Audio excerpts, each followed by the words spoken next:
Obama will make an appearance on a reality show this week. Personally, I think it's irresponsible for him to refer to himself as a bachelor.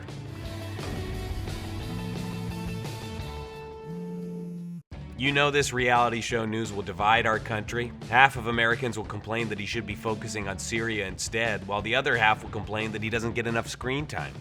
Whether you're a fan or a hater, there's no denying that Obama's had his ups and downs during his 8 years in office. So let's take a look at how good of a job Obama's really done. First, the not so good stuff. During his campaign back in 2008, Obama promised that he would close Guantanamo Bay Prison, a federal terrorist prison notorious for utilizing illegal torture tactics and just generally being hell on earth. In Obama's defense, how could any of us give up a sweet Cuban beachfront property? I mean, mojitos. Next failure, the red line on Syria's chemical warfare. In 2012, Obama was widely quoted stating that the activation of chemical warfare would be a breaking point for the U.S.'s stance on the Assad regime. A year later, Obama blatantly went back on his word when he did little to respond after Syria started mobilizing its chemical weapons.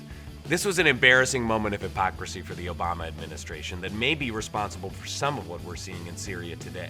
Lastly, despite his promise to bring peace to the Middle East, the guy somehow didn't get it done. He has dropped thousands of bombs on 7 different Muslim countries, which is more than any other U.S. president. Most of these attacks have been drone strikes, which is especially problematic since they usually lead to more civilian and aid worker casualties, but are less problematic if you think robots are cool. Now on to the wins, or as the Republicans call them, the steps towards a Fourth Reich. Obama did what Kennedy, LBJ, and Clinton never could: remain faithful to his wife.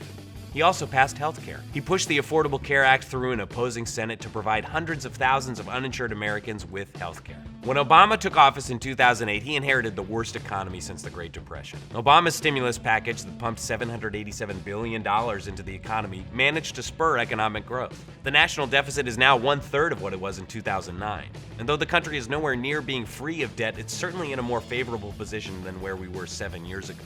And finally, the man got bin Laden. Although stupid, handsome Chris Pratt got all the credit. Chances are history will think of him favorably, given these milestones as well as others like repealing Don't Ask, Don't Tell, nominating the country's first Latina justice to the Supreme Court, and having a pretty sick jump shot. We've still got 1 more year of Obama. Hopefully, instead of succumbing to senioritis, he starts saying whatever the hell he wants. Or as Joe Biden calls it, living. Hey, thanks for watching The Daily Desk. If you like what you saw, click to subscribe, comment below, share the link with a friend or an enemy. I don't care.